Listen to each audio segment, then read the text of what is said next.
नमस्कार मंडळी, आज आपण पाहूया छोटेसे भुकेसाठी पौष्टिक लाडू कसे बनवायचे ते। श्री स्वामी समर्थ। लाडू बनवण्यासाठी इथे मी घेतले आहे अर्धा किलो रवा। जो आपला बारीक रवा असतो तो घ्यायचा। जाड रवा असेल तर मिक्सरला एकदा फिरून घ्यायचा। त्यानंतर अर्धा किलो नेहमीची चपातीची कणिक, तूप घेतला आहे, 1 वाटी हलीम, अक्रोड, काजू, बदाम, अर्धा किलो खारीक पावडर। खारकेमध्ये नॅचरल गोडवा असतो म्हणून मी ती अर्धा किलो घेतली आहे। 1 चमचा मेथी पावडर, 1 मोठा बाउल डिंक, वेलची पूड, पिस्ता, 1 जायफळ, सुंठ पावडर आणि इथे 1 वाटी मी सुक्या खोबऱ्याचा किस घेतला आहे आणि अर्धा किलो गूळ घेतला आहे। आता सुरुवातीला आपण ड्राय इन्ग्रेडियंट्स भाजून घेऊया। तर इथे मी 1 चमचा मेथी पावडर घेतली आहे, ती हलकीशी 2-3 सेकंद रोस्ट करून घेते। त्यानंतर आपण हलीम भाजून घेऊया। हलीम तडतडायला लागले की ते साईडला काढून कढईमध्ये आपण जे सुक्या खोबऱ्याचा किस आहे तो हलकासा रोस्ट करून घेऊया। त्यानंतर कढईमध्ये तूप टाकून रवा आहे तो रवा मी भाजून घेते। पण आपल्याला कुठेही गॅस मोठा किंवा फास्ट करायचा नाही आहे, नाहीतर मग रवा लगेच करपू शकतो आणि मग लाडूला त्याची चव लागते करपल्याची।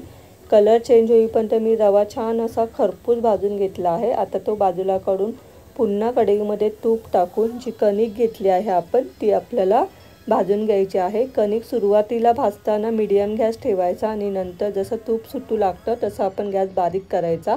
आपण बेसनचे लाडू करताना जशी कणिक भाजतो तशीच आपल्याला ही कणिक भाजून घ्यायची आहे।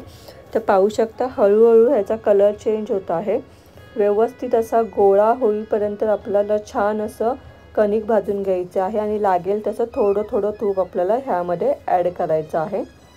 तर पाहू शकता मस्त असा कलर चेंज झालेला आहे आणि आपली कणिक आहे ती सुद्धा खूप छान खरपूस भाजून झाली आहे। हे अशा प्रकारे ह्याचं टेक्स्चर आलं पाहिजे तर ही कणिक छान भाजली गेलेली आहे आणि लाडू सुद्धा तितकेच छान खमंग लागतात जर तुम्ही कणिक छान तुपामध्ये परतली तर। कणिक छान भाजून झालेली आहे। आता आपण हे एका साईडला काढूया आणि त्यानंतर तूप टाकून तुपामध्ये जे आपण ड्रायफ्रूट्स घेतले आहेत ते आपण भाजून घ्यायचे आहेत।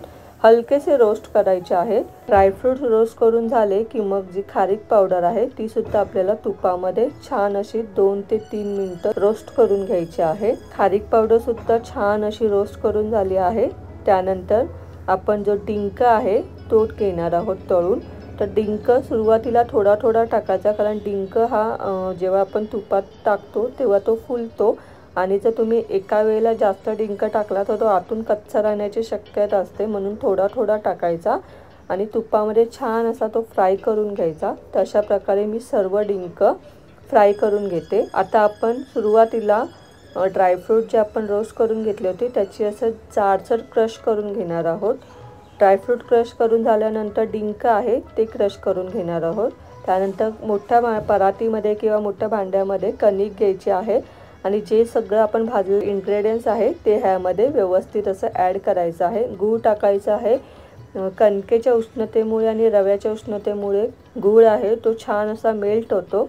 सर्व इन्ग्रेडियंट्स ह्यामध्ये ॲड केले की व्यवस्थित असं मिक्स करून घ्यायचं आहे। हाताने थोडंसं गुळाचे खडे मोडायचे। जर समजा तुम्हाला हाताने नाही मोडता येत असेल तर सगळं जे जिन्नस आहे ते व्यवस्थित एकत्र करून मिक्सरच्या भांड्यामध्ये पल्स मोडवर 1-2 सेकंद फिरून घ्यायचं। त्यामुळे काय होतं की गुळाचे जे काही खडे असतात ना ते मोडले जातात आणि जे मिश्रण आहे ते सगळं छान एकजीव होतं।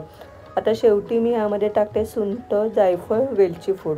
सुंठ, जायफळ, वेलची पूड सुरुवातीला नाही टाकायची, नाहीतर मग त्याचा जो सुगंध आहे ना तो उडून जातो। व्यवस्थित टाकून मिक्स करून आता आपण लाडू वळायला घेऊया आणि पाहू शकता किती सुंदर मस्त असे लाडू वळल्या जात आहे। मिश्रण सुद्धा खूप छान झालेलं आहे। मुलांना आता सुट्टी लागली आहे तर मग आता भूकही लागतेच, तर मग मुलांना काय नेहमी द्यायचं, म्हणून मग हे असं काहीतरी करून ठेवलं ना की पौष्टिक आणि हेल्दी आपले लाडूही तयार होतात आणि आपणही खुश की मुलं काहीतरी हेल्दी खातात। तुम्हाला आजची रेसिपी कशी वाटली कमेंट करून नक्की सांगा।